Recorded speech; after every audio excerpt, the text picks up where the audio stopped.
Plus two result को लेकिन जो गोटे चली गुजब जो गोटे चली तर्क गोटे चली जो आम कह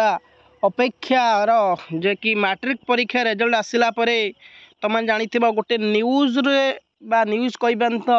गोटे नोटिस बहुत भाइराल होता प्रायतः पिला माने बेसिकाली मो पाखु पठे आउ से भिडियो मुझे कही एटा गुजब कौन सत्यता नहीं न्यूज जो नोटिस रे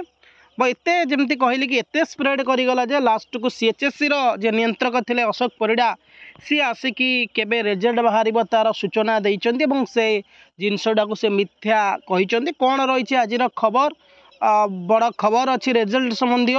तो जीवा आम ये देखा कौन अच्छी तो मे तृतीय सप्ताह सुधा जुक्त 2 रिजल्ट आसो तृतीय सप्ताह सुधा माने 15 तारिख रु 21 तारिख भितर है मे तृतीय सप्ताह आरंभ हो 15 रु तो आम धरी चलवा 15 रु 21 तारिख भितर कौन से प्रकार रिजल्ट डेट आसीज एपर्यंत खाता देखा सबू सरी जाइए किंतु 2-3 दिन आम डिले चलीचे जमती अशोक परिड़ा काली कहते आम 2 ରୁ 3 दिन सब पछरे चलीचे से देखा कौन अच्छी चलित मे मासर तृतीय सप्ताह सुधा आसव जुक्त 2 रिजल्ट आसंता 6 तारिख में जुक्त 2 रिजल्ट बाहर कथा एक गुजब उच्च माध्यमिक शिक्षा परिषद परीक्षक नियंत्रक ये सूचना देइचंती से कहते निर्दिष्ट भाव में केबे रिजल्ट बाहर ता जना ही दिज्व विधिवत भाव नोटिफिकेशन प्रकाश पाइब मे 1 रे खाता देखा सरी जाइए गत मार्च 27 तारिख में परीक्षा सरिया पर एप्रिल 2 तारिख रु 1276 केन्द्र में खाता मूल्यांकन कर जाइथिला।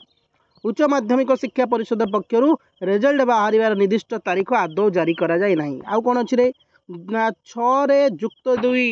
फल प्रकाश नहीं बोलूची जाल चिट्ठी मे तृतीय सप्ताह परीक्षार फल प्रकाश संभावना माने उच्च माध्यमिक शिक्षा परिषद सीएचएससी द्वारा परिचालित जुक्त 2 परीक्षा फल आसंता 6 तारिख में प्रकाश पाइब नहीं एक जाल चिट्ठी सामाजिक गणमाध्यम घूरी बुलूची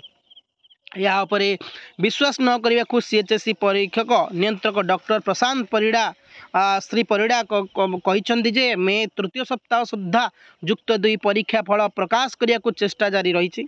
खाता देखा सरीला बेले निर्दिष्ट भाव के फल बाहर ता शीघ्र जन दिज्व आसंता 6 जुक्त 2 फल बाहर नहीं जो खबर प्रचारित है संपूर्ण गुजब खूब शीघ्र तारीख घोषणा करा जिवो एथर ग्रीष्म प्रवाह जो खाता देखा किसी मात्रा प्रभावित होइछि मे 15 परीक्षार फल प्रकाश पे लक्ष्य रखा जाइथिला मात्र ता हेबनी तृतीय सप्ताह फल प्रकाश पाई पारे जोन रो ऑनलाइन मार्क आसी जाइछि 2 दिन भितर ऑफलाइन मार्क दाखल करिया को निर्देश दिया जाइछि वर्तमान सुधा जुक्त 2 परीक्षा फल के प्रकाश पाइब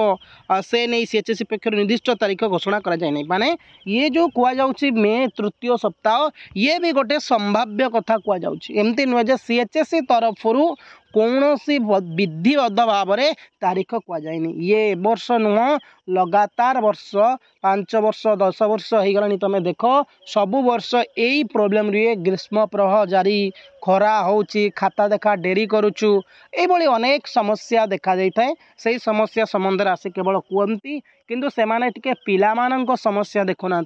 कि से माने फॉर्म पकेबे किए को कॉलेज रे पाठ पढ़िबो किए को ऑनर्स रखिबो जदि सेइटार निजर मार्क न देखिबो गोटे पिला केमिति से बड़ बड़ यूनिवर्सिटी रेवेन्सा जेएनयू तो दिल्ली छाड़ी दियो आमर जमती रेवेन्सा कॉलेज रहिला जमती बाणीविहार रहिला जमती रमादेवी रहिला बहुत यूनिवर्सिटी कॉलेज गुड़ा अच्छी सेठी से माने कोन करबे ना फॉर्म पकई थांदे किंतु जेहेतु एपर्यंत रिजल्टर कौन से विधिबद्ध भाव तारीख घोषणा है तो आम से मे तृतीय सप्ताह मैंने 15 ରୁ 20 भितर नवा कहीं एपर्यंत ऑनलाइन मार्क आसी बट ऑफलाइन मार्क आसेनी इंटरनल मार्क मिसिबो अपलोडिंग काम चलो वेबसाइट बट समस्ते निज कथा चिंता करुँच बट ये कई पिला कथा चिंता करूना बट जदि गोटे रिजल्ट डेट आपड़ दे था कि 15 तारीख 18 तारीख 20 तारीख किसी असुविधा हो ना निश्चिंत भाव में रिजल्ट मे तृतीय सप्ताह 15 ରୁ 20 भितर बाहर एथर कौन असुविधा ना तो पे चैनल को नुआ सब्सक्राइब करके शेयर करदेव थैंक यू धन्यवाद जय हिंद।